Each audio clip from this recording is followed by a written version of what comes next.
dulu itu perusahaannya itu dibangun atas kesederhanaan dan dibangun atas memanusiakan orang lain juga sih. Istilahnya kayak dulu nenek saya ngajak driver semua makan bareng. Di saat kita memanusiakan manusia, kan manusia juga akan lebih merasa nyaman dengan kita ya. Mungkin titik baliknya itu pertama kali mulai lebih serius tuh pas menikah yang pertama. Karena waktu itu juga mikir bahwa udah harus jadi seorang pemimpin kan. Berarti ilmunya harus lebih banyak lagi, bukan cuma ilmu dunia aja. Paling berat adalah di saat memiliki kedua anak. Akhirnya harus jadi contoh kan. Kalau bisa yang ngajarin sholat pertama kali ayahnya dan ibunya. Kalau bisa yang ngajarin baca Quran pertama kali ayahnya dan ibunya. Otomatis kalau misalnya bapak ibunya nggak tahu, ya nggak mungkin bisa ngajarin kan.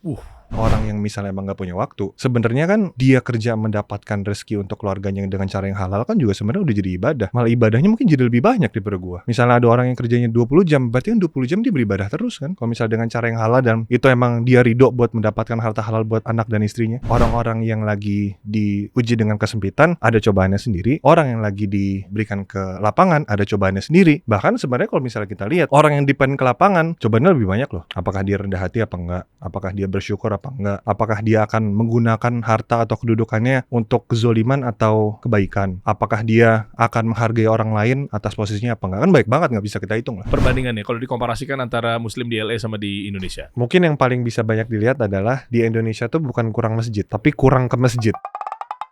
Kita kasih solusi. Ini yang ketiganya nih berarti nih. Yang pertama udah Mas Andre. Mas Sigit dulu nggak sih? Masih gitu loh kayaknya. Iya, Mas Andre. Indra Priawan. Nggak afdol kalau nggak semua konglo duduk di sini ya. Waduh. Hai, seru nih. Kenapa? Karena viralitasnya kemarin luar biasa nggak sih? Oh gitu ya? Jadi imam di Masjid Kanada. Aduh. Katanya dengar-dengar udah mau ganti profesi jadi ustadz ya. Aduh. Tapi itu top loh, saya aja nggak hafal surat itu. Nah itu yang pertama. Dan yang kedua adalah fenomenal yang mungkin hitungannya sebulan 2 bulan lalu ya. Cuma khawatir menjadi bola liar adalah viral Pasutri tewas ditabrak taksi Bluebird, akun IG Nikita Willy dan suami diserbu netizen. Sebenarnya nggak berangkat dari sini doang sih, tapi apapun urusan seputar Bluebird, kok bisa-bisanya. Mungkin yang banyak dikenal di Instagram ya, di sosial media mungkin kita berdua kali. Makanya akhirnya orang ngejarnya langsung di situ supaya langsung kedengeran sama manajemen kali ya.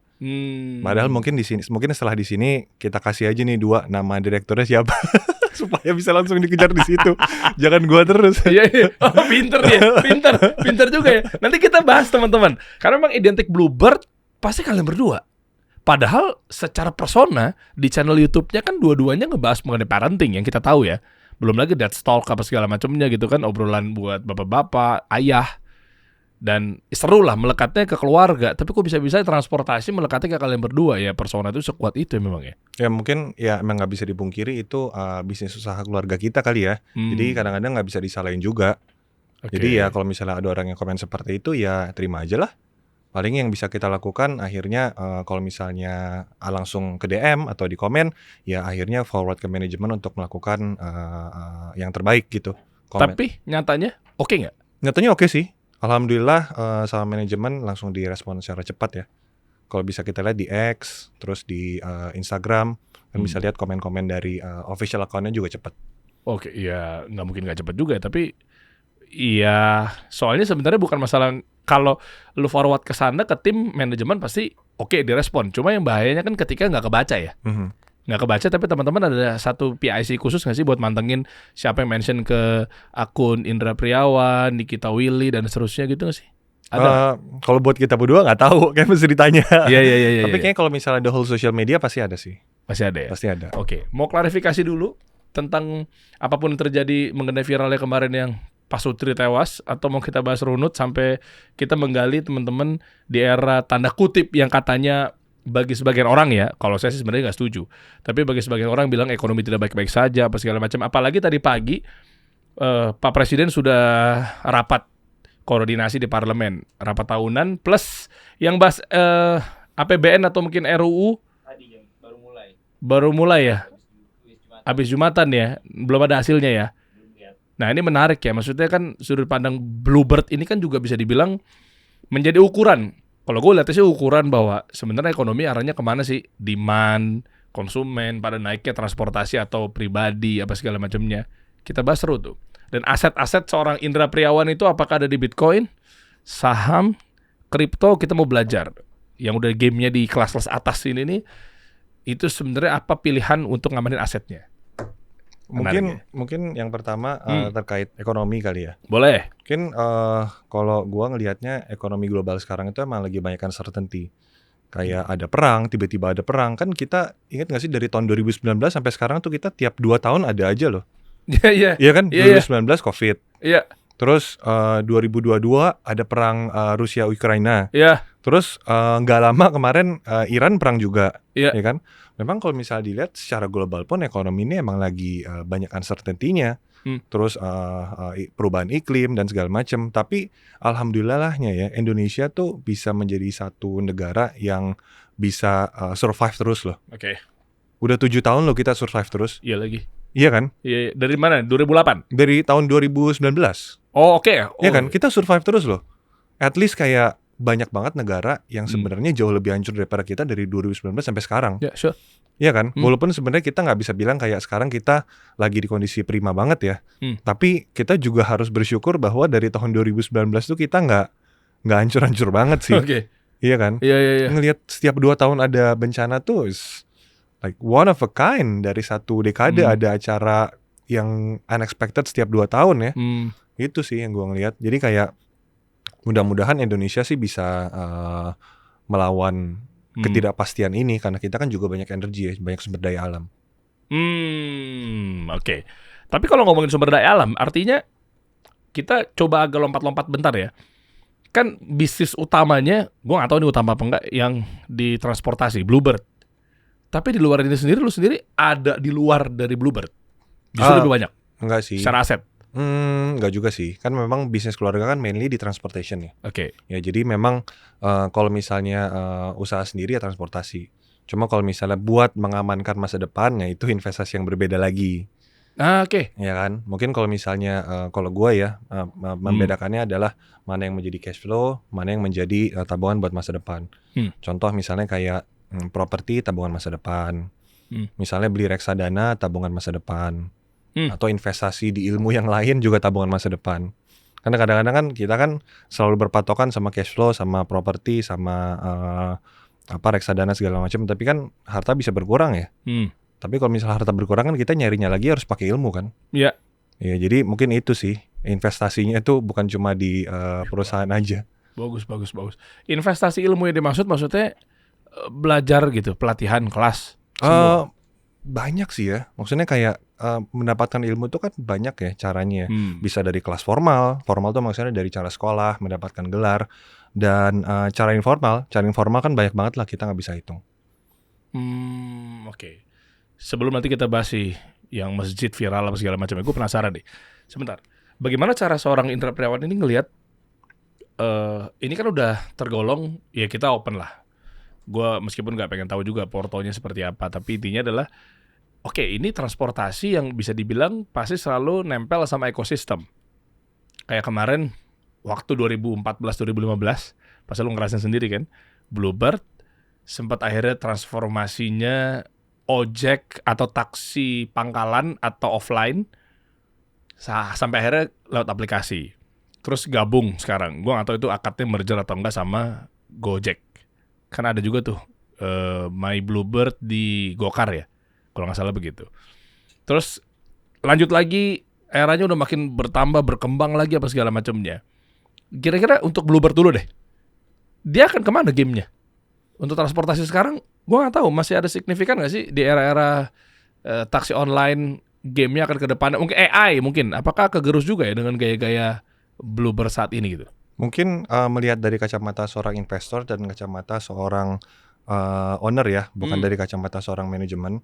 Saya melihatnya bahwa di dalam suatu bisnis apapun itu ya, di saat kita menyediakan jasa atau kita menyediakan produk, yang harus dikejar itu adalah yang pertama kualitas dan yang kedua adalah kejujuran sih. Oke. Nah di saat kita bisa menjaga kualitas dan kejujuran, pasti ada aja deh jalannya. Pasti orang akan balik lagi deh. Oke. Contoh, kita misalnya mempunyai suatu barang, menawarkan suatu produk jasa. Kalau misalnya seumpama di dalam menawarkan produk itu kita selalu jujur dan kita selalu menawarkan kualitas yang terbaik, pasti orang tetap akan kembali lagi sih. Pasti ada pasarnya. Jadi yang selalu kita kedepankan adalah kejujuran dan meningkatkan kualitas. Jadi kualitasnya bukan hanya dijaga, tapi meningkatkan. Tapi kalau secara kasat mata, orang lebih banyak mesen karena memang ini channel bisnis ya. Channel bahas cuan lah, ekonomi mikro apa segala macam ya. Kita jadi bahasnya santai aja, nggak usah terlalu ribet-ribet. Secara kasat mata tuh teman-teman coba komen di bawah deh. Kira-kira banyak kan lebih mesen di aplikasinya si My Bluebird itu sendiri atau di Gokar ya? Kayaknya tergantung demografi konsumennya ya. Oke. Pasti ada aja di antara keduanya. Gue pribadi memang jujur bukan karena di depan beliau ya guys ya. Pasti ini agak nggak enak sih ngomongnya ya.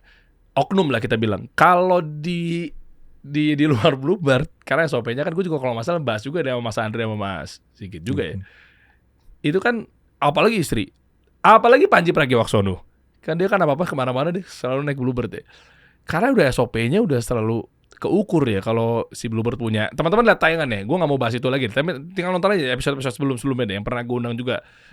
Kita bahas teknis untuk dalam hal itu gitu ya. Itu ya Bluebird tapi segala macam itu ngaruh. Cuma memang gue punya kebiasaan unik. Mesen Bluebirdnya di Gokar. Dilarang gak sih? Nggak dilarang ya? Nggak dilarang lah. Alhamdulillah masih dipesan. Nah, ada mesen. Lo bener-bener. Tapi istri dapat My Bluebird. Oke. Nih kita bahas receh-receh santai aja ya. Karena audiens kita memang ekonomi mikro. Jadi kita bahas customer behavior apa segala macamnya. Nggak tahu kenapa ya. Karena mungkin kebiasaan mesen makanan di situ. Jadi sekalian satu paket ada di situ juga gitu. Bisa jadi kali. Biar nggak usah ganti-ganti aplikasi kali ya. Seorang Indra Priawan, kalau kemana-mana naik transportasi sendiri, pribadi, atau naik Bluebird? Masa bohong? Dua-duanya naik Nah sih. lah masa sih? Ini tanya nih tanya. Masa sih?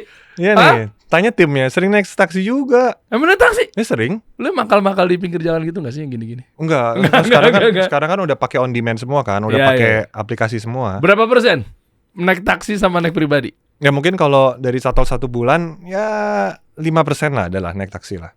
5-10% bisa lah. Jangan dinaikin 5 atau 10. Enggak benar, tergantung. 10% naik nih. Iya, tergantung apa di rumah tangga lagi gimana. Kalau pergerakan lagi banyak, maksudnya daripada ribet, daripada tunggu-tungguan kira gitu loh. keributan yang terjadi. Wah. Enggak. Iya kan daripada tunggu-tungguan. Maksudnya kamu misalnya istri nganterin anak nomor 2, terus anak nomor 1 mau ke sekolah. Terus ada kebutuhan misalnya beli apa gitu. Nah, akhirnya kan daripada tunggu-tungguan mobil ya udahlah naik taksi aja gitu. Atau kadang-kadang kalau misalnya pagi kan kadang-kadang driver kasihan disuruh bangun terlalu pagi. Misalnya udah pergi jam 5 gitu loh. Jadi akhirnya udah pakai taksi aja. Masya Allah. Driver kasihan. Kita harus banyak belajar guys. Sekelas kita yang belum nyampe di titik beliau. Mereka kalau driver belum nyampe pagi-pagi jam 5 kita udah nelfon-nelfonin tuh. Ya kan kadang-kadang kalau gue yang liatnya kan kadang-kadang mereka juga butuh istirahat kan. Kalau misalnya udah 5 hari balik ke jam 5 sore, jam 6 sore ya nggak apa-apa. Jam 5 pagi masuk ya Pak gitu. Oke. Cuma kalau misalnya kemarinnya balik jam 9 terus besok dia harus standby jam 5, kadang-kadang kasihan. Jadi udahlah pakai taksi. Semakin mulia jawabannya guys. Jam 9 ya, ukurannya jam 9 ya. Apanya? Iya jam 9 itu udah maksimal ya. Soalnya kalau di rumah kita tidurnya pada Bukan cepat drivernya. Jam 9 tuh diukur bahwa kalau jam 9 udah main telat. besoknya masuknya siang. Ya nggak siang-siang banget lah. Maksudnya kalau jam 5 hitungannya pagi. Kalau buat saya. Cuma dia dikasih solusi yang masih menerapkan Romusa di sini. Gue jam 12 nyampe rumah. Jam 5 jalan lagi tuh. Salah tuh ya. Drivernya digituin nih. Ya kalau sama-sama Rido gimana? Wes. Iya juga sih. Karena ada akadnya. Kalau akadnya sama-sama Rido ya nggak apa-apa lah. Oh. Coba suratnya baca lagi. Aduh. Ngomongin akad, gue jadi terpanggil nih. Ini bagus loh guys. Definisi, ya betul. Ya kita kalau berangkat dari akad, ridho apa segala macamnya. Cuma definisi memanusiakan manusia ternyata sangat berlaku sekali berarti ya. Iyalah karena back in the days di saat balik ke perusahaan keluarga lagi ya, dulu itu perusahaannya itu dibangun atas kesederhanaan dan dibangun atas memanusiakan orang lain juga sih. Soalnya kayak dulu dari nenek saya, om saya, papa saya dan seluruh pendahulu-pendahulu yang membesarkan perusahaan itu ya juga memang dari dulu memanusiakan manusia. Istilahnya kayak dulu nenek saya ngajak driver semua makan bareng. Setiap hari. Pas zaman mobilnya masih dikit lah. Oke. Jadi maksudnya kayak di saat kita memanusiakan manusia kan manusia juga akan lebih merasa nyaman dengan kita ya. Ini ilmu bagus nih guys. Ya sih, jadi dia lebih sama kita benar-benar lebih total, lebih loyal, lebih royal gitu ya. Iya. Tapi apakah sebatas transaksional doang? Nggak juga sih. Maksudnya kayak kadang-kadang yang kerja sama kita juga kita udah ngapain udah kayak keluarga ya kadang-kadang. Emosional juga berarti ya. Iya, emosional juga gitu. Itu yang sampai akhirnya Bluebird sampai sekarang masih bertahan dan lain sebagainya, ujung-ujungnya itu ya. Bahwa masih banyak juga pasti karyawan ngomongnya pasti driver ya. Yang pertama, kedua, ketiga masih orang-orang yang dulu masih royal dan loyal sampai Iya sekarang masih. Kalau misalnya di setiap acara tahunan gitu ya, acara ulang tahun tahunan, banyak tuh yang udah berapa puluh tahun gitu dikasih penghargaan banyak juga. Apa yang membuat mereka sampai sekarang gitu? Kan kita nggak munafik lah ya. Pasti kan uang apa segala macamnya. Memang ada dibuat tiering gitu ya. Kalau kamu udah masa tahun sekian, kamu dapat sekian bonusnya gitu nggak sih? Belajar SOP nih kita bareng-bareng nih atau Mungkin operation? lebih apa ya? Lebih kekeluargaan sih kali. Kan di saat kita nyaman terhadap sesuatu, akhirnya hitungan uang kan bukan segalanya ya. Iya kan? Oke. Ya memang kalau buat saya ya hitungan uang dalam kesuksesan bukan segalanya juga sih. Tapi kan segalanya butuh uang. Betul. Tapi nggak segalanya diukur kesuksesannya dengan uang kan. Maksudnya kan kita kan juga harus menghargai prosesnya. Ya. Kalau ada netizen yang bilang begini gimana? Lu enak, udah di titik sekarang. Nggak semuanya segalanya diukur sama uang. Oke, gitu gue setuju. Cuma bagi yang berintis kan ya kan gue juga butuh uang juga nih. Betul. Cuma kan akhirnya level view itu terhadap seseorang kan akhirnya beda-beda ya. Mungkin kalau misalnya kita ngomongin balik ke level ikhtiar lah. Ya. Level ikhtiar si A dengan si B kan juga beda. Iya lagi. Iya kan? Misalnya si A sakit, uangnya cuma 10 juta. Ya level ikhtiar dia buat sembuh, ya batasnya 10 juta dia berobatnya ya kan? Betul. Nah pas giliran si B dia punya duit 100 miliar, ya level ikhtiar dia buat bisa sembuh ya kalau bisa sampai 100 miliar gitu. Oh iya, beda-beda ya. Iya. Iya kan. Ya bahasanya apa, mau purchasing power lah atau apa Iya. segala macam itu beda-beda orang-orang ya. Memang nggak bisa dipungkiri sih kayak hidup butuh duit. Cuma Iya. kayak akhirnya at the end of the day buat mendapatkan duit juga nggak bisa dengan menghalalkan segala cara kan. Makanya kuncinya kita tahu secara fundamental tauhid, agama dan seterusnya itu sangat diperlukan sekali dalam hal ini. Kalau enggak semuanya dibabat abis tuh. Iya. Play a big role lah dalam memandang kehidupan lah di keluarga kita. Oke, keluarga lagi nih. Nikita Willy berapa kali naik Bluebird selama sebulan? Nggak tahu, kayaknya harus kita cek aplikasinya deh. Tapi naik dia sih dia? Naik sih, tadi siang habis naik. Tadi siang habis naik karena dia bilang pengen cobain Bluebird Prime. Cobain. Bukan karena dipaksa. Ini kayaknya Derry bakal nanya begini deh. Gue bilangnya Enggak beneran. beneran deh. Dia ngirim foto gitu. Bluebird Prime yang mana ya? Yang mobilnya baru, mobil Zenix. Zenix. Oh iya. Zenix. Yang bedanya berarti berapa? Apanya tuh? Misalnya 6-seater atau Sama kayak Zenix lah. berarti brandnya ya? Iya. Bukan tambahan Bukan. kuota apa Mana sih yang ini nih? jumlah? Ini nih. Tahu. Iya. Kemarin siapa yang ngomongin ini ya? Udah nyobain belum Der gitu. Siapa lah? Anyway lah. Oh ini per kapan ini? Baru banget. Oh, tarifnya lebih mahal dikit. Sedikit. Jadi posisinya secara tiering itu Prime itu di bawah Silver. Iya. Persis. Iya, in between lah. Jadi in between yang biasa dan Silverbird. Dan udah berapa armada? Nah harus cek. Lupa. Tapi driver tahu gak sih kalau lu berdua masing-masing saling naik Bluebird gitu? Wah, ini ownerku gitu. Enggak ya? Kadang tahu, kadang enggak. Banyak kan enggak sih? Pakai masker pasti kan kalian. Enggak. Banyak kan enggak juga. Banyak kan enggak tahu. Oh nggak tahu ya? Iya. Audiensnya beda ya? Iya. Mungkin karena duduk di belakang juga kali. Kan maksudnya enggak sampai. Kan nyambut. Juga. Yang gue suka kan SOP-nya kan dia turun dulu, ya kan, dia bukain gitu. Masa nggak lihat dia? Jarang. Atau mungkin kayak mungkin di Pinsai tahu tapi nggak mengutarakan aja bisa aja kan. Oh ya, sungkan apa segala macamnya Iya. kan. Oke. Terus kalau yang kemarin viral, yang baca surat, artinya sebegitunya belajar agama? Ya alhamdulillah diberi kemudahan buat belajar lah. Gitu. Karena apa ya? Dari dulu sebenarnya udah direkatkin dengan pelajaran agama sih sama orang tua. Cuma mungkin ya titik baliknya bukan dari awal lahir gitu. Banyak yang ngira bahwa ini kan visualnya kan, UI-nya kan Cindo. Oh ternyata Muslim. Banyak nggak? Kayak waktu itu Raymond Chin ya? Banyak. Ya kan Raymond Chin. Raymond Chin. Raymond Chin waktu di sini, gue lupa akhirnya itu juga nggak sengaja tuh. Akhirnya jadi viral tuh potongannya gara-gara ternyata dia Muslim. Gue juga kaget. Banyak yang kayak gitu nggak? Banyak sih. Ngomongnya gimana narasi? Oh lu Muslim lu gitu. Gue pikir agama lain gitu. Banyak banget. Lah emang beneran Cindo kok. Gak bisa ngeles. Iya gak bisa ngeles. Ya gak apa-apa sih. Ya nggak apa-apa juga. Itu berapa lama belajar sampai akhirnya menghafalkan beberapa surat-surat yang kurang populer misalnya di mata orang-orang? Mungkin apa ya? Mungkin titik baliknya itu pertama kali mulai lebih serius lah ya. Mulai lebih serius tuh pas menikah yang pertama. Oke. Menikah yang pertama. Karena waktu itu juga mikir bahwa udah jadi seorang suami nih, udah harus jadi seorang pemimpin kan. Ya. Ya kan berarti ilmunya harus lebih banyak lagi, bukan cuma ilmu dunia aja gitu.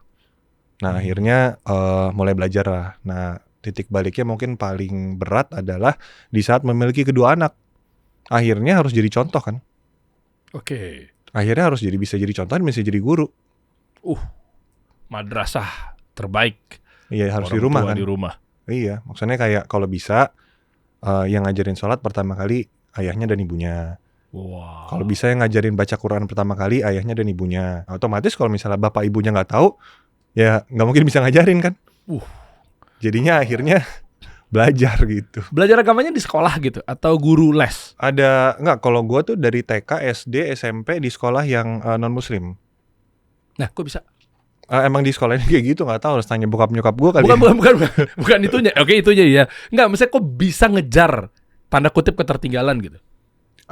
Diajarin di rumah satu. Keren. Terus belajar sama ustadz, belajar intensif gitu loh. Baca buku. Dipanggil gitu ke rumah? Ada yang dipanggil, ada yang online. Oh. Ada yang banyak lihat dari YouTube juga banyak. Baca bukunya. Itu agresifnya tuh pas nikah ya? Sebenarnya sebelum nikah itu udah sering ikut pengajian dari keluarganya mamanya Niki sih. Kan mamanya Niki sering ngadain pengajian gitu. Oh. Sering ikut di situ. Terus kayak nyokap gue sering bikin pengajian juga. Tapi kayak ya udah dengerin aja, bukan yang sampai bikin kurikulum, sampai kayak ngikutin gitu loh. Lu mah enak. Udah konglomerat, udah punya waktu buat agama. Misal buat oknum netizen yang ngomong seperti itu. Ya kita kan lagi berjuang. Bagi badan, pecah badan. Ngaji kadang susah, anak mau makan apa? Boleh dong kita mengapresiasi akar rumput yang ada di Indonesia yang mungkin dengan segala hormat mayoritas gitu di kita. Iya, mungkin gini ya. Kan kayak tadi yang kita udah bilang pertama di awal podcast bahwa ikhtiar orang tuh berbeda-beda. Mungkin ikhtiarnya gua jadi lebih banyak lagi karena misalnya waktu udah lebih banyak. Harus bisa banyak mengisi waktu dengan hal-hal yang lebih penting. Oke. Ya kan? Tapi kalau misalnya orang yang misalnya emang gak punya waktu, sebenarnya kan dia kerja mendapatkan rezeki untuk keluarganya dengan cara yang halal kan juga sebenarnya udah jadi ibadah. Malah ibadahnya mungkin jadi lebih banyak daripada gua. Gue 24 jam misalnya kerjanya 7 jam, 6 jam. Misalnya ada orang yang kerjanya 20 jam, berarti kan 20 jam dia beribadah terus kan. Kalau misalnya dengan cara yang halal dan itu emang dia ridho buat mendapatkan harta halal buat anak dan istrinya. Gue suka nih narasinya. Karena mengejar atau mengamalkan sesuatu untuk tujuannya mengharap ridho dan rahmat Allah gitu kan. Kan bukan ukurannya adalah tentang hanya dapetin pahala tuh sama dengan ngaji gitu ibaratnya. Iya, hafalannya berapa? Iya.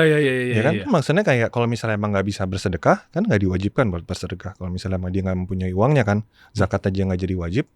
Jadi akhirnya kan kayak ikhtiar orang kan berbeda-beda ya. Nah akhirnya ya apakah seseorang itu bisa memaksimalkan ikhtiarnya dia atau tidak? Allah bersabda di surat Al-Fajr bahwa orang-orang itu merasa di saat mereka dilampangkan rizkinya, mereka merasa dimuliakan. Sedangkan di saat mereka lagi disempitkan rezekinya, mereka merasa dihinakan.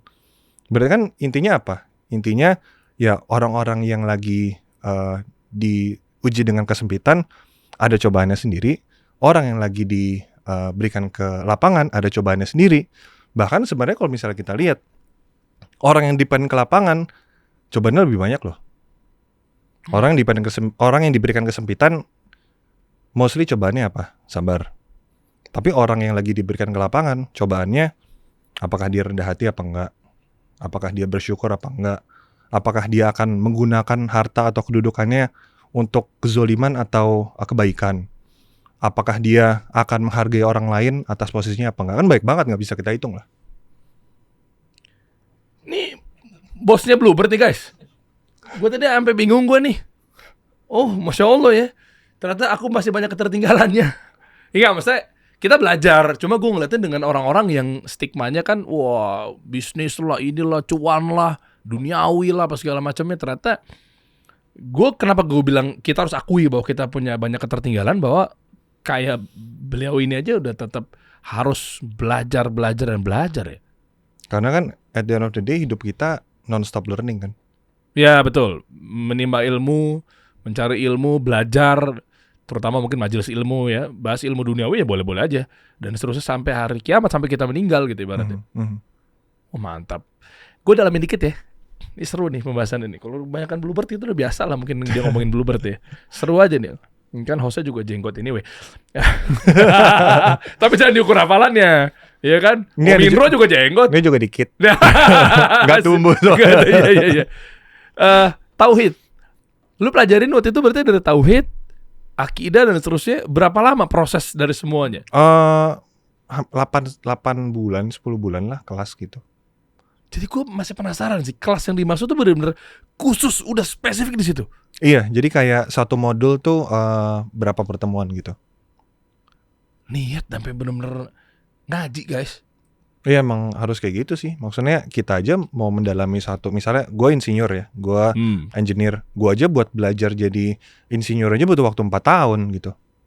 Maksudnya buat belajar, apalagi belajar ilmu agama kan. Istilahnya ilmu yang dipakai buat hidup cuma 60-70 tahun aja 4 tahun. Gimana ilmu yang dipakai yang gak ada batasnya, unlimited.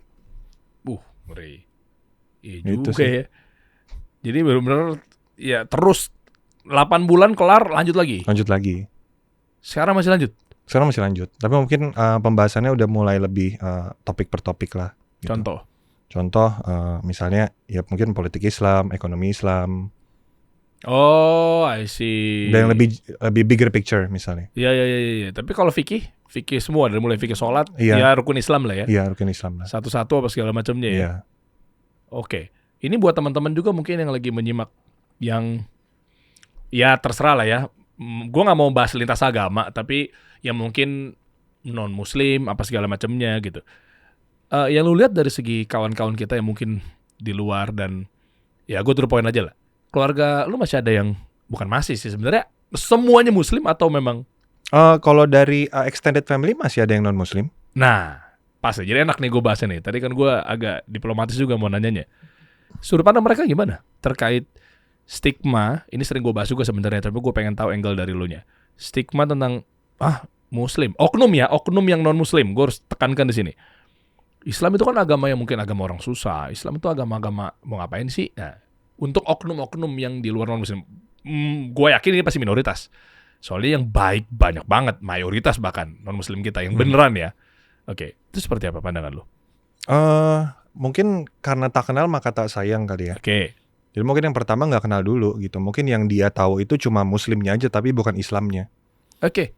Jadi kayak banyak orang yang mungkin punya stigma buruk tentang Islam gara-gara ya kita nggak bisa pungkiri Muslimnya kadang-kadang berbuatnya nggak Islami gitu loh. Ya betul. Iya kan? Iya. Nah, maksudnya kita lihatlah kayak petinggi pondok pesantren tiba-tiba melakukan hal cabul gitu kan. Terus orang yang memiliki posisi terus korupsi hal agama gitu loh kan. Maksudnya kayak itu, apakah itu menunjukkan Islam kan nggak, itu kan Muslimnya kan. Ya mungkin akhirnya kalau misalnya kita berlaku baik di depan mereka ya kita harusnya menjadi ambasador Islam itu sendiri. Bagus. Gitu loh. Jadi kayak mengenalkan Islam kepada yang non Muslim itu menurut saya adalah menjadi Muslim yang baik. Karena ambasador Islam itu adalah ya Muslimnya itu. Jadi akhirnya saya dengan keluarga extended family ya berusaha men-treat mereka sebaik mungkin, tidak mendiskriminasi, malah kadang lebih baik. Kenapa ya? Kenapa ya? Kadang karena supaya mereka juga tahu bahwa Islam itu beyond muslimnya sendiri, tapi Islam itu memang mengajarkan banyak kebaikan. Wow. Reaksinya? So far pasti positif lah ya. Positif lah. Ini gue suka nih. Kan istilahnya kita kan marketing Islam lah ya. Pasti kan itu kan juga mempengaruhi bagaimana kita bergaul, berlingkungan dan seterusnya. Dengan sampai akhirnya kemarin viral itu belajar untuk hafalan. Dalam hal ini konteksnya hafalan. Berapa lama? Hafalannya doang? Lupa tapi lumayan lah, nggak cepet. Berapa surat? Sekarang berapa ya? Ya lumayan lah. Oke, dengan guru yang sama? Dengan guru yang sama. Itu kemarin gimana sih ceritanya? Yang masjid yang di Kanada itu? Bisa jadi mimpin imam apa segala macamnya? Itu juga kaget sih disuruh jadi imam sebenarnya. Emang gimana adegan aslinya? Didorong-dorong gitu? Enggak. Biasanya didorong-dorong tuh yang korban-korban didorong tuh yang mukanya perawakan kayak gua gini nih. Ya, tahu kan maksudnya kan? Iya, ngerti. Di mall gitu kan. Gua udah kayak ini kena giliran nih gua nih biasanya nih. Udah gitu kan, udah habis wudu. Terus tiba-tiba kok di depan nggak ada yang maju-maju. Udah dari awal udah mulai bapak-bapak. Mas, siap, udah tahu Pak. Biasanya juga gitu kok. Dalam hati gitu ya. Itu kok kenapa tiba-tiba user interface-nya seperti ini? Bahasanya jadi desainer ya gue ya. Terus tiba-tiba yang didorong gitu loh. Nggak tahu sih. Hah? Nggak, karena gini. Karena Emang ada trust issue karena ya? tim gua. Siapa? Nih. Biang keroknya? Ini Biang Keroknya nih. Jadi dia kan Padahal jenggotnya lebih banyak ke lo. Kalau di kantor diimamin sama Mas Indra. Oh, kalau di kantor makanya lu apa ya? Ngobrol sama Ustadz Fatih Karim. Bagus. Oh, jadi makanya di tempat umum itu didorong. Enggak didorong jadi pas hari sebelumnya. Gimana kronologinya gimana kronologi? Pas sholat isya, Mas besok saya jadi, kata Ustadz Fatih Karim, besok saya jadi khotib, Mas jadi imam ya. Oh serius nih gitu. Mana besok yang datang banyak gitu kan. Duh bingung, ya udahlah, Bismillah gitu. Terus viral begitu, nyangka gak? Nggak nyangka sih. Soalnya ini seru ya. Ini kita jadi pembahasannya gini. Kompleksitasnya tuh udah memenuhi syarat. Ya kan? User interface-nya. Ya kita sebut saja Cindo.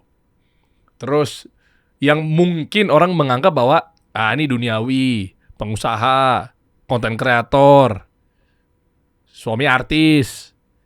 Tiba-tiba langsung das. Efeknya kan pasti akan ke sana. Tahu tapi nyangka. Nggak nyangka sih. Sejujurnya bener-bener nggak nyangka. Oke, berarti itu Maksudnya kan kayak yang bacanya lebih bagus banyak gitu loh. Yang suaranya lebih bagus banyak gitu. Cuma program apa sih itu sebenarnya? Program apa? Yang kemarin itu? Jadi di Kanada itu Ustadz Fatih Karim lagi ada program safari dakwah. Jadi nemenin beliau buat dakwah di Toronto, di Ottawa, di Montreal, sama di Edmonton. Nah kebetulan di Edmonton juga sekaligus peresmian Masjid Indonesia pertama di Kanada Barat. Oke. Gitu. Jadi Ini sekalian di ya, sana. programnya sama nggak sih sama Ivan Gunawan? More or less mirip. Iya kan ya? Iya. Igun waktu itu pernah ngomong di sini juga ya? Iya. Yang di Tokyo ya? Yokohama ya. Yokohama. Iya. Oke, jadi memang ada misi itu ya. Iya. Kalian itu segala macamnya. Total berapa target masjidnya? 99 ya? kalau yang di Indonesia 99. 99 ya? Ya berarti program sama Igun kan itu sama kan ya? Iya, sama, 99 di Indonesia. Emang di luar berapa? Kalau di Indonesia, kalau di luar kan Ustadz Fatih pengen around the world. Di luar sebanyak-banyaknya. Iya. Top. Itu yang pasti harus ada komunitas Islam ya kalau nggak ada. Ya. Negara-negara yang non-muslim, pemerintahannya tapi banyak komunitas Islamnya. Waktu itu kenapa sama lu ya? Karena nggak tahu, diajak mau Ustadz, Mas temenin saya gitu, mau safari dakwah. Ayo siap, gas Ustadz gitu. Iya, tapi oke juga ya.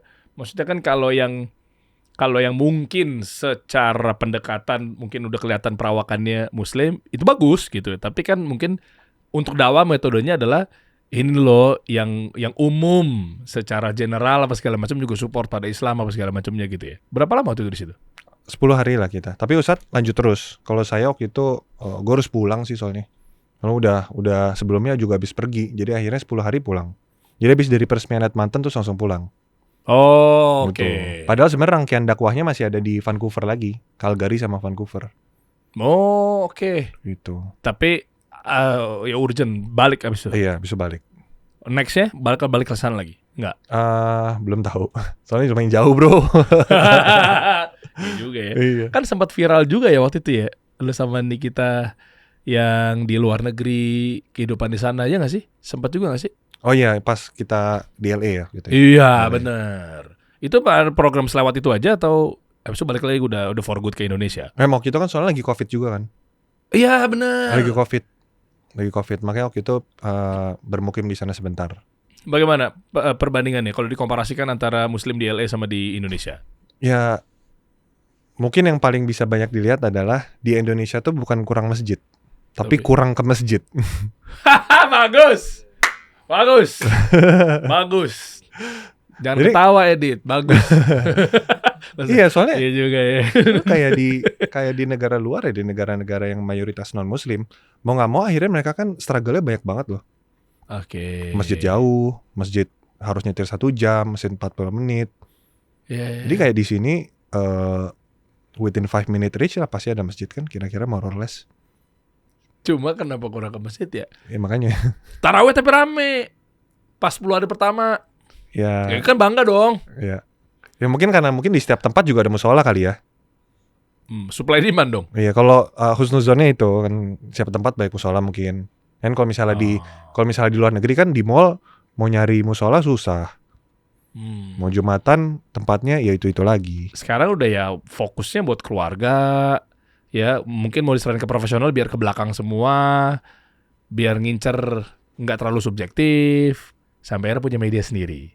Ya. Kalau media ini sebenarnya lebih mau sharing knowledge aja lah sebenarnya. Oke. Apa seputar parenting? Sebab parenting ya. Tadinya sih buat daily vlog ya. Cuma akhirnya Iya. kita semenjak jadi parents kan banyak ilmu yang kita dapat. Nah, kita pengen sharing juga sama khalayak ramai terkait ilmu parenting itu gitu. Oke. Kayak gue lupa ya waktu itu ya. Pernah ada statement juga kan kayak dibecandain dibikin meme itu ya kan. Nikita Willy misalnya sering banget inget gak sih kayak misalnya buat ke anak lah ke apa suka dibanding-bandingin kan. Apa sih dulu tuh? VOC parenting. Apa? Nikita Willy good parenting yang mamanya VOC. Iya betul. VOC parenting. Ya kan selalu begitu kan. Good parenting, VOC parenting. Ya kan kayak gitu-gitu tuh. Sampai akhirnya siapa namanya? Wancoy ya? Wancoynya Bangpol. Green Boys. Warkopoli ini kan suka dibahas juga kalau nggak salah Pak Wancoy apa siapa gitu pernah duduk di sini ya. Ukurannya pokoknya ya Nikita Willy gitu ya. Ukurannya Nikita Willy. Kenapa akhirnya lu bikin persona tuh kalau gue bilang berhasil ya. Emang tuh dibentuk ya? Enggak sih. Hah? Enggak sih. Bener-bener apa ya? Apa adanya aja lah. Masa bisa tapi rapi banget gitu kalau gue lihat. Bener apa adanya aja kan. Karena kan Nikinya juga suka belajar, Mas. Kalau di mobil tuh baca bukunya. Ya Niki suka ya ngulik lah ya, suka belajar segala macam. Tapi kebentuk kayak begitu gitu loh. Kita suka ketawa aja sih apa segala macamnya. Cuma rata-rata diterima nggak sama mereka dengan good parenting yang beneran good nggak? Kan ada juga gini. Gue coba sandingkan lah. Kayak lo pernah denger gak sih kayak parenting Gen Z Iya. versus parenting milenial? Iya. Ya kan? Ada yang contoh kasar yang paling kelihatan lah. Anak lagi ngomel-ngomel, didiemin, suruh rilis dulu. Tapi kan orang milenial kan nggak ada. Gitu. Sikat udah pokoknya. Bangunin tidur, dielus. Nggak ada, sikat pokoknya. Selalu jadi era dibanding-bandingin ke sana nggak sih? Dengan good parenting and... Pasti sih. Iya sih. Cuma yang dari kita dapat itu ya, ternyata parenting itu juga berpengaruh terhadap di mana anak itu tumbuh, di generasi apa anak itu tumbuh, dan di mana generasi bapak ibunya juga tumbuh. Kan generasi bapak ibu kita mungkin more or less tumbuh lagi di banyak zaman perang waktu itu ya, perang dunia kedua, Ya, ya kan? Oke. Jadi hidup keras. keras. Karena hidup Betul. keras akhirnya ya penyampaiannya jadi seperti itu. Baby boomer nggak salah juga kadang-kadang. Nah akhirnya Oke. kitanya jadi kayak generasi yang dulunya dikerasin, tapi kita sekarang anak-anak kita kan Dilembutin. harus dilembutin. Kenapa? Karena dunia kayak lagi kayak gini. Dulu sosial media nggak ada, nggak bisa ngebandingin satu sama lain. Sekarang Oke. sosial media di mana-mana. Jadi kayak dari yang kita tangkap nggak bisa juga sebenarnya ilmu yang ada di sekarang itu ditelan mentah-mentah sih. Nah itu. Ya. Cuma itu genuine-nya Niki, ya lu lah. Atau memang kalian set by positioning lah. Kalau gue bahasa gue mungkin begitu ya. Jadi kayak sesuatu ciri khas Tapi memang genuine kayak nenangin anak. Kan viral-viral terus tuh. Ya kan kayak tau gak sih lo? Gitu, Mas. Ya kan emang gitu beneran. Emang gitu ya tapi. Bukan, Nikinya sih. bukan karena brandingan Enggak sih, Nikinya emang sabar banget sih. kita ya mau ngikutin tapi Kalau berat gitu ya. Kita kayak gemesan gitu loh sama anak gitu kan. gue juga. Cuma biasanya kalau misalnya udah bengemas gitu, dikasih ibunya aja gitu. Oh gitu. Iya, jadi nggak pernah yang benar-benar kayak ngamuk gitu loh. Kalau Tapi lu bisa. sepakat, jujur-jujuran aja deh dari hati ya. Kita nggak lagi bahas mengenai masalah keluarga, Iya. nggak lagi bahas mengenai apa segala. Dari hati sebenarnya lu cocok gak? Untuk Yang parenting yang ngomong sabar. ada waktunya anak harus dikerasin. Niki? Niki sama juga. Kadang-kadang ada waktunya dia harus benar-benar tegas gitu loh. Oke, kita contek aja sekalian. Buat teman-teman yang mungkin audiensnya Niki sama Indra Priawan. Kalian cara ngedidik anak itu lembut, ngasih asupan gizinya terpenuhi gitu ya. Itu menjadi jaminan nggak kalau ini orang udah pasti kaya yang berikutnya gitu? Enggak juga sih. Lah kan lu bisa beli apa aja.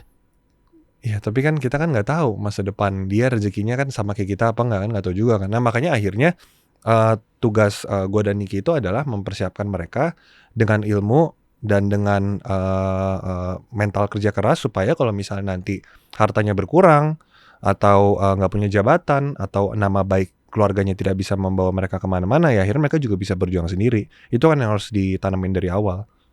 Oh, tetap ada ya objektif lah ya. Iya. Lu nggak bisa bergantung meskipun dia kan tinggal pewaris ya. Betul. Ya, lu juga pewaris juga ya. Oke. Andai lu terlahir terpaksa harus perintis. Apa yang lu lakuin?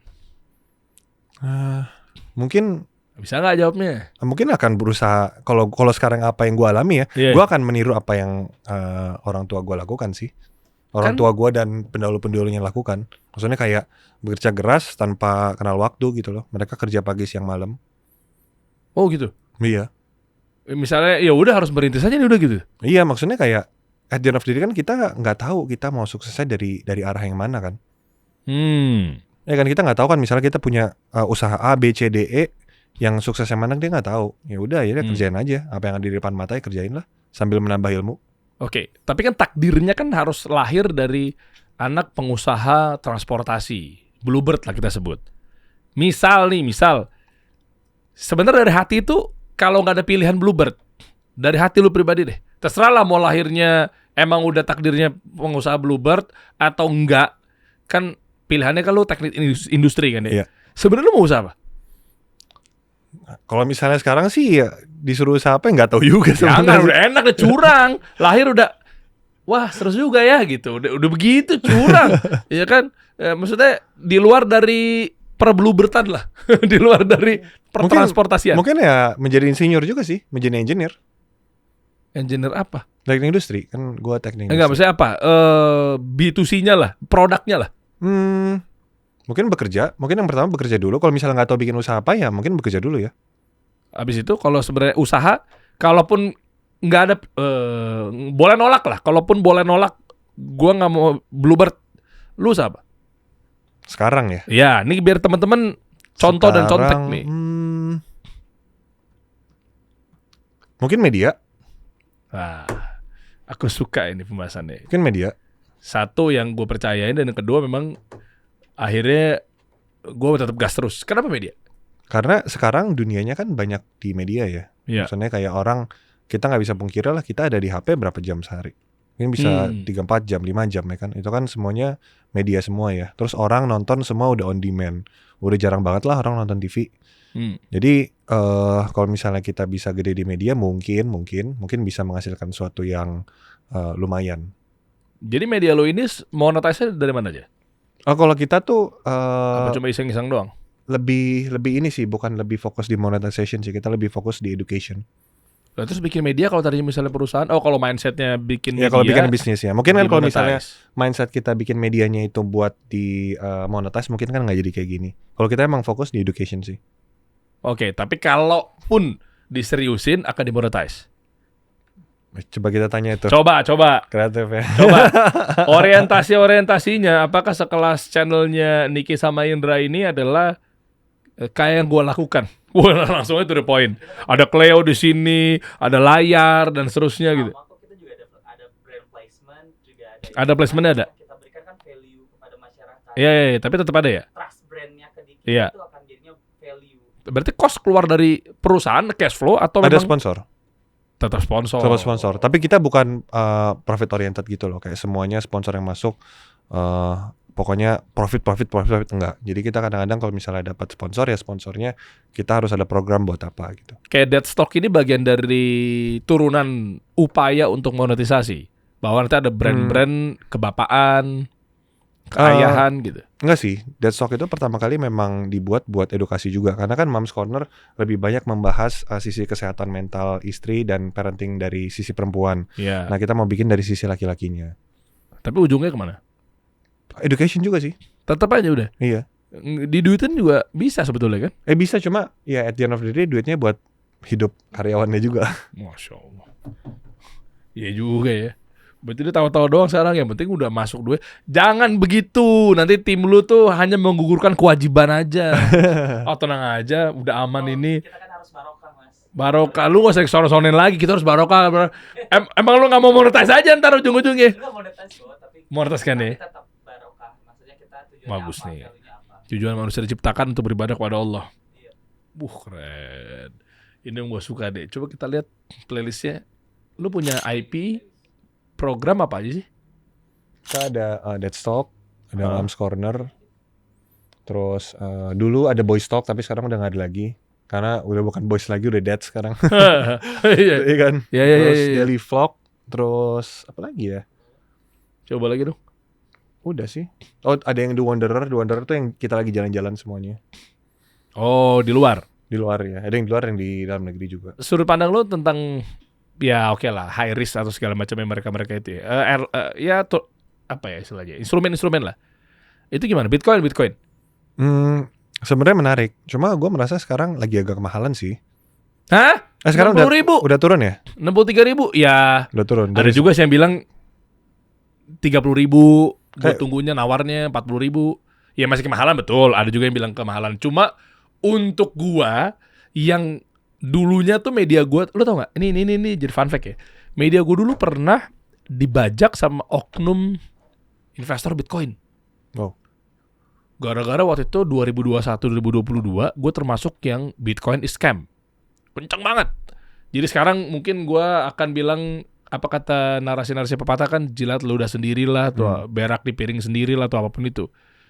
Seru tapi nggak apa-apa. Gue nggak mau hapus itu. Biarkan jadi jejak digital lah. Akhirnya dibajak tuh. Diganti. Apa YouTube banner ya? Banner ini kayaknya kalian belum pada masuk nih. Di awal-awal bannernya diganti. Ada lama Bitcoinnya, namanya diganti, semua diganti. Gue dulu termasuk yang kenceng banget. Gue bilang NFT scam lah, Bitcoin scam lah, seru lah waktu itu. Nah makanya gue termasuk telat. Penonton lama udah tahu lah, pasti ya udahlah ceng-cengin gue lagi aja nggak apa-apa. Gue masuk di 100 ribuan. Nah makanya 60 ribuan sekarang ini 63 ribu. Menurut gue, makanya tadi gue kaget tuh, gue langsung reaktif gue. Menurut gue masih kemahalan. Nah soalnya kenapa? Soalnya gue 110 ribu masih gue sikat Oke. US dollar. Nah kalau sekarang 63 ribu ya gue udah mulai averaging lah ya. Sampai gue nawar terakhir nanti mudah-mudahan 50 ribu kalau dikasih. Ada teman gue tapi yang sampai seidealis itu 33 ribu, gue bodo amat. Kalau nggak dikasih, ya terbang terus. Ya udah belum rezeki. Wow, pendirian prinsip Anda ketat sekali ya gitu loh. Nah makanya gue sebelum ke teknis itu gue mau lihat dari sudut pandang lo aja. Menurut lo Bitcoin gimana? Gua itu secara pribadi tidak suka nginvest di sesuatu yang tidak bisa diukur. Maksudnya kalau misalnya properti atau misalnya beli saham suatu perusahaan atau beli reksadana kan kira-kira kita bisa ukur ya. Tolak ukurnya dia naik, tolak ukurnya dia turun tuh apa kira-kira kan. Nah kalau misalnya kayak Bitcoin kan tolak ukurnya agak abu-abu lah ya, apa ya? Untuk naiknya. Untuk naiknya apa, untuk turunnya apa kan agak abu-abu lah ya. Bisa is debatable lah apa yang bisa bikin naik, apa bisa bikin turun. Makanya gue secara pribadi yang tipe investasinya tuh agak defensif, kurang cocok. Tapi mungkin in the future mungkin dari total portofolio mungkin ya 1%, 2% mungkin harus punya kali mungkin. Oh, oke. Kayak Bang Sandi ya? Iya. Bang Sandi juga 1-2% tuh, Sandiaga Uno. Itu ya. Tapi lu ada di kubu bahwa Bitcoin scam nggak? Nggak tahu. Cuma mungkin kayaknya enggak lah harusnya. Cuma kalau misalnya scam masa bisa sebesar ini? Nggak tahu juga. 21 juta Terus jatuhnya apa? supply. Iya maksudnya kan itu kan sekarang market cap terbesar keberapa ya? Keempat, kelima. 4 ya. More or less kan? Ya. Ya kan jadi maksudnya kalau misalnya scam masih bisa sebesar itu sih. Tapi kalau Iya, misalnya iya. ternyata beneran scam, berarti there is something really big behind it, ya kan? Iya, gua selain memang gue investor di situ, tapi gua pas deg-degannya ketika ETF masuk. Negara udah mulai ikut-ikutan. BlackRock udah ikut campur. Itu gua di situ tuh. Deg-degan. Itu gua deg-degan gua langsung. Ini gimana sih? Jangan-jangan market maker dede juga nih. Oh ini deg-degan. Cuma banyak yang ngingetin ini itu dan sekitar ya macam-macam lah. Makanya gue juga nggak tahu nih ntar nih di 50.000 nyerok gue se all in apa tanda kutip ya. Memang Cuma kalau misalnya dilihat ke belakang ya kalau misalnya beli Bitcoin di harga zaman dulu sih sekarang udah nyayur ya. Hei. Tapi ya kalau misalnya dilihat gitu terus ya semuanya juga bisa kayak gitu. Iya, Ya kan saham apa misalnya harganya dulu 50 perak sekarang misalnya berapa? 800, 700. Iya. Ya, tapi ya kalau misalnya udah terlewat ya kalau gue tipenya nggak mau FOMO lah gitu. Jadi kalau misalnya lagi orang euforia biasanya gue nggak mau beli. Oke, gue nggak tahu lu pelajarin dalam apa enggak ya. Bitcoin sampai ke harga berapa yang menurut lo wajar? Mungkin balik ke harga tahun 2021, 2022 mungkin bisa aja sih. Berapa tuh ya waktu itu? Itu kayaknya sempat 100.000 deh. Pasti beli tahun segituan ya. 100.000? 100.000 kan? Enggak deh. Kok 100.000? 1 miliar rupiah ya gitu ya. Oh ya, sekarang masih 1, lebih. Gue lupa dolarnya tuh sekarang 18.000. Sorry. Iya. Iya, 2021 berapa ya? Coba ketik deh. Enggak, soalnya sekarang masih 1,1. Kalau turun di 1 miliar lagi berarti harus 40.000 ya? Coba harga Bitcoin tahun 2021. Gue juga mau sih. Hah? 600 juta. Ya benar hampir 1 miliar 29.000. 30.000. Ya teman-teman gue memang masih ada yang optimis 33.000, 34.000 sih balik ke situ. Ya, gue juga mau sih. Jujur waktu itu pengen beli juga Bitcoin. Tahun itu setelah Pas waktu itu 2022 kan sempat jeblos parah, ingat gak? Iya. Jeblos parah kan? Iya. Mau beli, tapi waktu itu Sam Friedman ketangkap, ingat gak sih? Oke. Iya. Ketangkap kan? Iya. Terus gue mikir gini, ya gue udah beli Bitcoinnya harga murah, tiba-tiba yang megang dompetnya tiba-tiba nyolong duit gue hilang semua lagi, nggak jadi deh gitu. E-walletnya. Iya walletnya. Iya. Iya juga ya. Iya kan? Iya. Kan dulu kan belum ada regulationnya kan di sini kan. Belum. Iya. Kalau sekarang lebih teratur lah gitu. OJK udah mulai masuk apa segala macamnya per Januari 2025. Tanggal 10 ya, lupa gue. Itu udah mulai atur perpajakan juga Bu Sri Mulyani waktu itu ex-Menkeu juga udah mulai turun kontribusi dan seterusnya gitu ya. 30 ribuan oke. Nah, menarik ini. Tapi sebenarnya lu udah mention juga sih gue tipikal investor yang defensif. Tapi anyway lah. Kan reksadana kan berapa paling? Berapa? 6? 8%? Iya segituan. Setahun? Iya setahun. Kalau dia kan bisa sampai 20% misalnya. Nggak peduli tuh. Iya. Kalau gue lebih dari ini sih aktif bisnis lah lebih baik lah. Misalnya kayak punya saham di perusahaan yang bisnisnya jalan terus gitu, menghasilkan dividen. Nggak usah sebut emitennya, industrinya. Dari sudut pandang lu tuh view-nya gimana ya mengenai saham yang untuk hold ya? Gue nggak lagi berbicara mengenai scalping, intraday, bla bla bla. Kalau saham tuh gue nggak terlalu nggak terlalu main lah ya. Maksudnya saham-saham tuh saham-saham di perusahaan yang gue punya sih. Oh. Jadi kayak gue controlling shareholder. Di sektoril yang lagi lu jalanin. Bukan invest kayak di saham-saham. Bukan gitu, invest. enggak. Jadi saham gak ada satupun? Ya beli reksadana gitulah. Oh iya. Itu aja tutup mata aja gitu loh. Misalnya kayak ya diambil 10 tahun lagi gitu. Deposito? Deposito enggak sih. Kripto enggak juga. Forex apalagi? Forex enggak. Kalau forex ini soalnya nggak tahu. Basically kan kita nggak tahu kapan turun kapan naik kan. Iya. Ya kan. Ada supply and demand oke, right. Tapi kayak kita nggak tahu kan, kita nggak bisa prediksi kapan turun. Misalnya pun yang katanya aman, misalnya XAU, gold lah terhadap USD. Itu kan mungkin ada sebagian orang yang menganggap bahwa ini kelihatan karena memang kelihatan dari the Fed. Ukurannya suku bunga kan sebetulnya. Itu kan nampak tuh. Itu menurut lu juga nggak ambil? Nggak, karena gue gini. Di luar yang base currency-nya pairing yang lain dan sebagainya ya? Ini kita ngomongin gold kan ya berarti? Ya, gold. Kalau gue berpikir seperti ini. Di saat gue punya gold, itu buat gue bukan investasi buat gue. Karena di saat gue butuh uang, yang akan gue jual duluan adalah aset paling berharga, which is gold kan. Oke. Misalnya kan, ya akhirnya kalau misalnya gue punya gold, ya itu cuma hedging aja terhadap mata uang yang akhirnya inflasinya naik terus. Setuju. Akhirnya kalau misalnya 10 tahun lagi kita punya gold, at least duit kita nggak hilang, duit kita hasilnya masih ada di situ juga. Tapi kalau misalnya kita punya gold tujuannya buat investasi, pas kita lagi butuh investasinya, kita akhirnya jual hal pertama yang paling berharga kan, which is gold. Oh, bagus. Jadi kalau misalnya kita jual goldnya di saat harganya lagi kurang bagus, ya bisa jadi rugi. Berarti store of value urutan paling pertama menurut lo? Menurut gua bisnis. Store of value-nya itu bukan gold. Bisnis menurut gua. Karena bisnis yang bisa menghasilkan income paling besar. Yang kedua? Yang kedua properti mungkin kalau buat gua ya. Oh, oke. Properti. Karena kalau bisa kita lihat orang generating big wealth dari properti kan. Tapi banyak yang bilang properti udah makin ancur-ancuran. True, betul. Tapi kan kita harus tahu juga bahwa buminya nggak bertambah, orangnya bertambah. Bagus. Iya juga ya. Iya, tanahnya segitu-segitu aja, orangnya bertambah terus. Mungkin 5-10 tahun lagi nggak terlalu berharga. Cuma kalau misalnya kita punya properti banyak, 50 tahun lagi kita turunin ke anak kita, itu akan jadi hal yang sangat berharga buat mereka sih. Kebayang gak sih kalau dulu zaman orang tua kita pas masih muda, harga tanah masih berapa 100.000 per meter gitu. Mereka ngebeliin tanah semua, udah jadi tuan tanah kan sekarang kita. Iya. Iya juga, tapi masih berharap terus-terusan ya berarti properti oke ya. Kalau gue sih seperti itu view-nya. Berarti lu nggak setuju kalau Gen Z nggak butuh rumah? Setuju nggak setuju?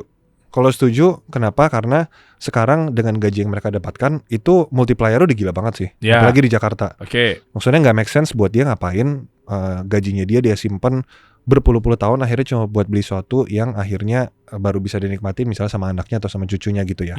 Misalnya lebih baik dia saving uangnya akhirnya bisa bikin bisnis atau bisa invest sesuatu yang multiplier bisa lebih banyak baru nanti dia properti belakangan kan bisa juga.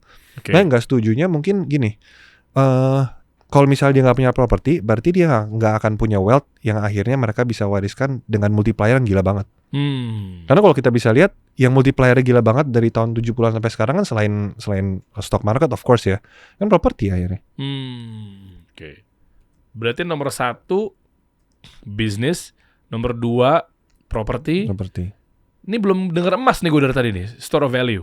Emas juga pasti. Tapi emas 3. gini, kayak tadi gue bilang, emas itu buat gue bukan investasi, tapi emas itu adalah untuk melawan inflasi. Iya sih, menekan karena nilai sebenarnya bukan masalah emasnya naik ya, tapi karena nilai mata uang kita yang melemah gitu misalnya. Melemah terus. Tapi kan kalau misalnya kita emas, at least duit kita nggak hilang kan? Iya, hedging. Iya, kalau kita fiat currency terus ya, misalnya kita inflasi 6%, return kita cuma 3%, 4%, ya 20 tahun lagi habis duitnya kan? Iya. Oke, tapi logam mulia ada loh? Enggak sih. Enggak ada juga? Enggak. Lo emasnya dalam bentuk apa? Enggak, gue enggak. Maksudnya view gue aja. Ini view aja. View aja ya. Memang emas juga enggak ada sama sekali ya? Enggak ada. Unik juga nih ya. Cara orang yang udah ya pewaris, bluebird apa segala. Tapi berbeda sama mungkin karena kan abang-abang lu ya. Karena kita kan harus melihat begini, ada tahap di mana wealth creation, ada di mana tahap wealth preservation. Nah, mindset yang ditumbuhkan terhadap seseorang itu juga harus beda. Di saat mereka wealth creation, ya memang harus lebih banyak agresif, harus lebih banyak melakukan investasi yang risikonya lebih banyak ya. Nah, di saat wealth preservation, dia harus melakukan sesuatu yang bisa preserve the wealth tanpa mengurangi nilainya. Iya, betul. Ya, jadi kayak view gue sekarang adalah wealth preservation instead of wealth creation. Mahal nih ilmu nih. Iya juga ya. Iya. Jadi kayak view-nya harus agak beda lah ya. Oke. Iya. Kalau teman-teman misalnya pengen memulai, kan ini kan kita ngomongin kan bisnis, investasi apa segala macam ya. Urutannya misalnya, ini sebenarnya udah sering banget kita denger sih, tapi gue mau denger dari versi lo aja. Dari 0 sampai 10 juta kerja. Kerja, pasti. Oke. 10 juta sampai 100 juta? Kayaknya kejauhan tuh. 10 sampai 25 lah kali ya. Ya boleh deh, boleh. Iya kan? 100 juta udah invest lah. 10 sampai 25 masih kerja. Menurut gue ya. Kerja tapi juga udah harus invest bagian lah. Mungkin invest di reksadana yang lebih agresif. 25 juta. Ya daripada invest sama sekali. Ya buat belajar, setuju sih. Iya kan? Ukuran kekayaan juga menurut mereka kalau udah nyaman sehari 50.000, sehari 100.000 kan kenapa enggak ya? Iya. Ya pokoknya intinya 25 juta ke atas baru invest 100 juta. Iya, karena kayak gue melihat ya di saat mulai invest itu di saat basic needs-nya udah terpenuhi semua sih, itu baru invest. Nah, Maksudnya investasi terbesar itu kan satu knowledge udah pasti. Ya. Tanpa ada knowledge orang nggak akan bisa gain posisinya dan Ya. gain gajinya juga kan. Mm-mm. Nah di saat mereka udah punya gaji yang cukup misalnya, yang harus dipenuhi dulu ya basic needs-nya. Kalau- Ya, selesai iya. dengan makanannya, minumannya, Iya. pakaiannya dan semuanya lah ya. Tanpa yang terlalu hedon ya maksudnya. Basic needs terpenuhi ya baru invest. Ya udah, terakhir dong gue penasaran nih. Ini agak sensitif nih. Lu gimana hitung-hitungan, nggak usah sebut angkanya, tapi ke Niki. Misalnya lu biarin aja biar dia ngatur. Itu kan gayanya Raffi sama Nagita tuh. Iya, Lebih tepatnya antara memuliakan sama suami-suami takut istri ya. Iya, Atau seperti apa? Eh, Atau gaji bulanan, nafkah bulanan. lebih gini sih. Niki itu kan soalnya orangnya independen banget. Oke. Dari pertama menikah, ini bukan gara-gara dia istri gue ya. Dari pertama kali menikah nggak pernah mematok harus dapat bulanan berapa, harus dibeliin apa, harus tinggal di mana, nggak pernah matok. Serius? Nggak pernah matok, nggak pernah ngomong, nggak pernah ada omongan juga. Makin iri dah Jadi- tuh mama seluruh Indonesia. jadi Hah? jadi Makin iri akhirnya dah tuh, makin jadi meme nih abis ini nih. jadi akhirnya pressure-nya lebih di gue sih. Kenapa jadi ini lo? Karena dia nggak minta, gue harus ngasih berapa yang buat dia akhirnya merasa dipenuhi gitu. Bisa begitu ya? Nah jadi akhirnya ya udah lebih ke ini sih, dia mau apa, inisiatif lah beliin misalnya. Masih ngomong, aku mau ini gitu, izin gitu. Enggak sih, cuma kelihatan lah gerak-geriknya. Gerak-geriknya Gara-gara kelihatan kelihatan dia. gitu. Inisiatif Jadi lah. bukan yang dikasih satu ATM, Enggak. nggak mau apa nggak boleh atau gimana? Dari lu nya? Dikasih bulanan pasti. Oh iyalah, ya wajib nafkah. Nafkah wajib. Cuma kalau misalnya dia minta apa, gue lebih inisiatif dibanding dia minta. Oh, tapi dia ada di saham gak sih? Dia enggak, dia reksadana. Tipenya sama kayak gue, nggak mau pusing, nggak mau dak-dikduk gitu loh. Oh. Nggak mau dak-dikduk kayak, kapan harus jual, kapan harus itu, nggak mau. Jadi kayak udah yang penting kayak reksadana ada yang manage. Ya udah kita 10 tahun lagi baru lihat lah hasilnya gimana gitu. Cuma kayak keputusan dia nggak syuting secara agresif kayak dulu ya. Itu dia sendiri atau lu yang larang? Dia sendiri. Keren. Dia sendiri. Udah Dan aku mau di rumah aja gitu. Tapi tawaran syuting masih ada? Tahun syuting masih ada sih, cuma karena dia nolak terus akhirnya banyaknya lebih ke brand deals kali ya. Jadi akhirnya ya dia udah gak ada waktu juga buat syuting. Soalnya dia ngurusin anaknya benar-benar full time. Makin muncul lagi nih meme nih. Ntar gue lagi yang disalahin ujung-ujungnya nih. Ini gue tahu nih pasti gue tahu arahnya tuh. Sebagian kayak misalnya, tuh kan makanya jangan nambah lagi dulu anak. Emang anak tuh kalau mau fokus tuh harus di full timein. Kamu sih nyuruh aku kerja, lu yang tanggung jawab ya. Gue suka adu domba aja udah ujung-ujungnya. Enggak lah, mungkin kebutuhan keluarga kan beda-beda ya. Iya. Ya kan? Cuma karena alhamdulillahnya dengan Niki tidak bekerja, keluarganya masih bisa berjalan dengan baik. Jadi akhirnya Niki memutuskan untuk tidak bekerja, itu sih. Kalau dia mau syuting lagi, secara kayak dulu ya, jadwalan dulu loh.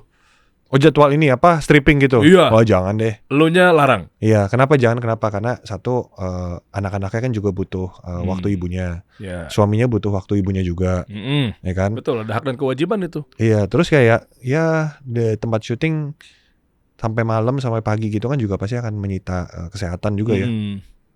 Itu sih. Kalau bisa jangan. Cuma kalau misalnya emang buat jadi cameo ya nggak apa-apa juga. Kami Iya, lewat gitu ya, apa segala macam ya. Makanya akhirnya keberhasilannya dua orang tua yang benar-benar fokus sama anaknya. Makanya lihat ya, postingan-postingan di ini Threads apa X ya kan, ya itu lihat ya. Dear Ibu Isa, Bu si Indra viral. Ini yang lu jadi imam kemarin ya? Iya itu kaget juga sih. Emang dia ngomong begitu beneran? Iya ngomong gitu beneran. Lucu banget. Adegannya tiba-tiba begitu ya? Iya. Oke. Bisa lagi tuh. Zioni sama orang yang ditangkap KPK kok belum masuk neraka, Miss? Guru ngaji karena masih hidup. Nanti kalau sudah meninggal Allah yang menentukan siapa. Iya sih benar juga ya.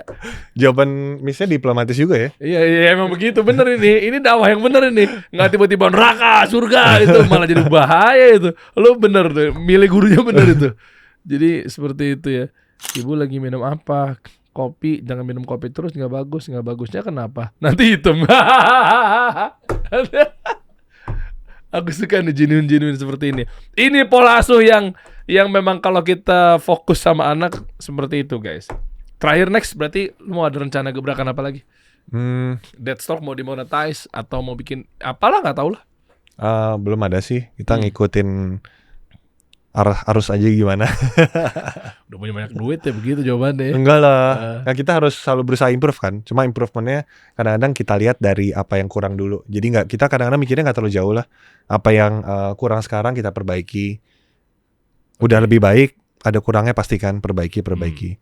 Nambah hafalan, cita-cita surat yang lagi diincar dalam waktu dekat Apa ya? atau hadis atau apapun itu bentuknya.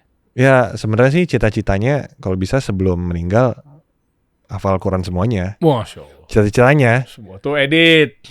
Cita-citanya. Cita-cita begini, Dit. Cita-cita ngarep Bitcoin turun, saham turun, IHSG biar bisa nyerok, biar tahun 2008 kembali lagi, harga murah. Duniawi mulu edit nih. Mana nih? Hah? Coin matching ayo didongkrak lagi. Dan cita-cita. Kalau Yeah. misalnya nggak kesampaian, mudah-mudahan Allah sudah menulis lah cita-citanya apa gitu. Oke, surat-surat paling favorit atau terdekat yang pengen dihafalin? Apa Ya ya? semua betul, surat kita pengen semua. Hafal Quran lah, siapa yang enggak gitu ya. Mungkin apa ya? Mungkin Al-Isra kali. Alis, kenapa? Karena related banget sama dunia kita sekarang. Dunia mana? Perasaan baik-baik saja saat ini. Ya dunia global in general lah. Kita tunggu. Ingetin. Pas lagi jadi imam, pagi Alis. Rame lagi ya. Siap, Mas Bro. Thank you ya. Terima kasih banyak. Habis ini kita naik Bluebird bareng-bareng lah ya. Kita kasih solusi.